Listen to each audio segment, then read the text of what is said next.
B syndrome identification of patterns.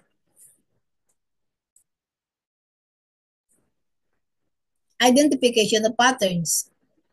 Since very ancient times, painful obstruction syndrome has been classified according to the predominant pathogenic factor. Example, wind, cold, or dampness. For example, the simple question in chapter 43 says, the three pathogenic factors of wind, cold, and dampness give rise to painful obstruction syndrome.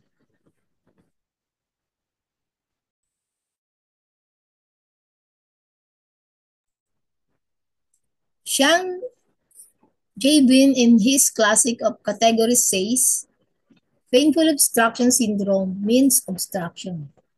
Wind, cold, dampness obstructed the channel. Qi and blood cannot circulate properly, wind moves and changes rapidly, and causes wandering painful. Obstruction syndrome. Cold, a yin pathogenic factor, invades the muscle, tendons, and bone. It gathers and knots, and it is difficult to disperse. This obstructs the movement of yang qi, which causes severe pain and hence painful obstruction syndrome. Fixed painful obstruction syndrome is characterized by heaviness, obstruction to circulate, and painful caused by dampness in the muscles. There, there are therefore three main types according to causative factor.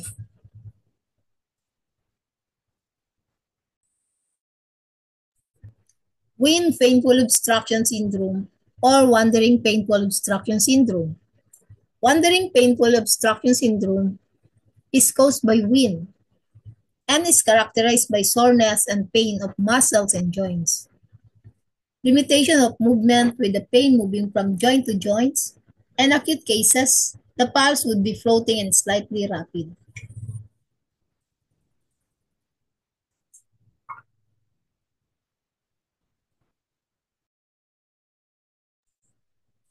Damp painful obstruction syndrome or fixed painful obstruction syndrome. Fixed painful obstruction syndrome is caused by dampness and is characterized by pain, soreness and swelling in muscles and joints, with a feeling of heaviness and dampness of the limbs. The pain being fixed in one place and aggravated by damp weather. In acute cases, the pulse would be slow and slightly slippery.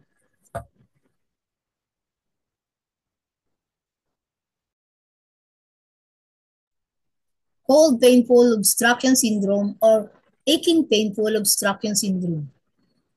The aching painful obstruction syndrome is caused by a cold and is characterized by a severe pain in a joints or muscle with limitation of movement.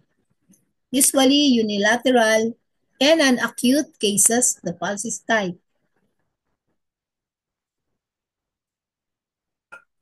Heat painful obstruction syndrome.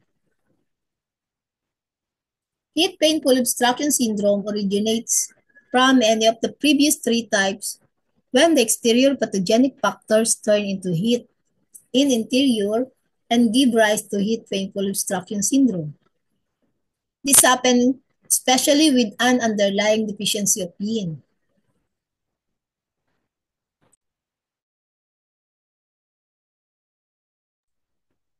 Heat painful obstruction syndrome is characterized by pain and heat in the joints.